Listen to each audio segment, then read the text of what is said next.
In this video, I'm going to give you 3 ways to white balance your footage really quickly. And these are going to get you in the general ballpark. Again, white balancing is something that takes time and experience and intention. But here I'm just going to show you 3 ways to quickly white balance your footage. I mean in like 30 seconds to a minute.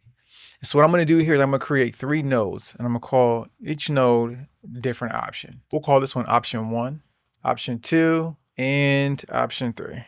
And so the first option I'm going to show you is one that I recently found that blew my mind. And I'm probably going to use this as my just general go-to when I want to quickly white balance footage. And here's how it works. So it involves using what's called this Vectorscope. And the Vectorscope is a scope that shows you the colors in your image. It shows you the chroma. It doesn't show you the luma. It's not to help you with exposure, but it's help you to see what colors are in your image and how saturated they are and things like that. And so here you can see in this image, it looks really, really warm because I shot it without thinking about the white balance. And so what I want to do is I want to make this a little bit cooler. So the general rule of thumb is you want to get in this Vectorscope, the main area, you see this white blob here, you want to get it as close as you can to where the crosshairs meet. All right. And so when you look at the Vectorscope, you have red, magenta, blue, cyan, green, and yellow. And what you want to do is you want to keep your colors within the extents of these ranges. And so all you have to simply do to white balance this footage is you're going to use your offset wheel over here and you're going to drag it in the direction that moves the data closest to the middle of the Vectorscope. And so I'm going to come over here and I'm going to move the offset towards the blue because as you can see, it's already leaning more towards the reds and yellows.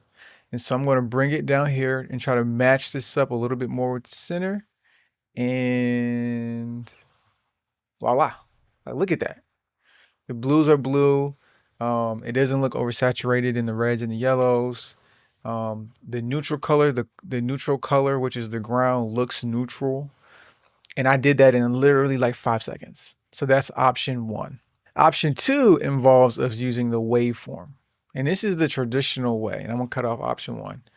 This is the traditional way in which I typically have been using scopes to white balance. All right. And so let's start here with Parade.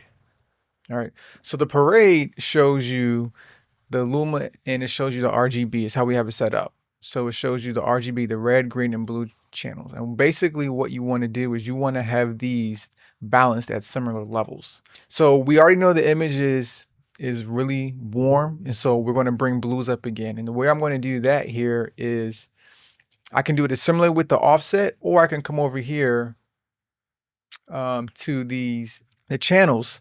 And I can just go to the offset section and bring the blues up. Because if you see here in the scope, the blue is a lot lower than the green and the red. And so simply all I'm going to do is I'm going to bring up the blue until it matches. And then I'm going to bring down, we have a magenta tint, so I may bring up some of the greens too. And there you go. So before and after. It looks way better. And as you can see, the scopes, the red, green, and blues, they all look, you know, somewhat around the same levels.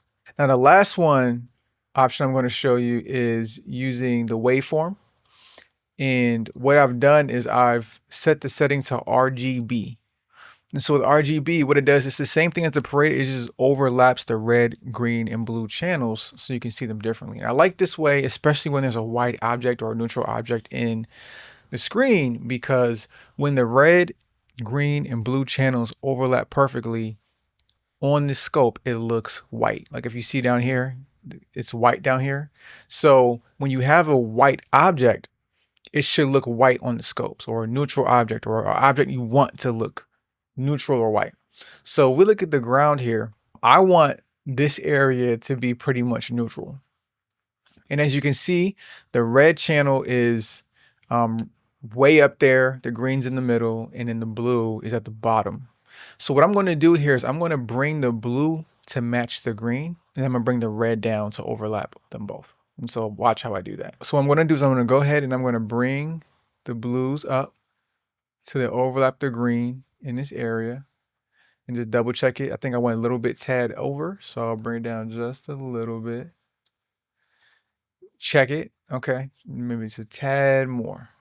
All right, now the blue and the green pretty much overlap, but we still have a red tint because the red hasn't been affected. So I'm going to bring the red down significantly until it's pretty much overlapping. Yep. The greens and the blues. Just a little bit more. And if you look at it, look at that. They're pretty much overlapping. You see in this area, the wave looks white because we've balanced it, and the image looks a lot better. All right, so if you look at these, option 1, option 2, option 3, they pretty much look all the same. And so that's 3 ways to easily white balance your footage. Whichever one works for you is the best. These are gonna get you in the ballpark so that you can start making stylized looks. Yeah, that's how we do that.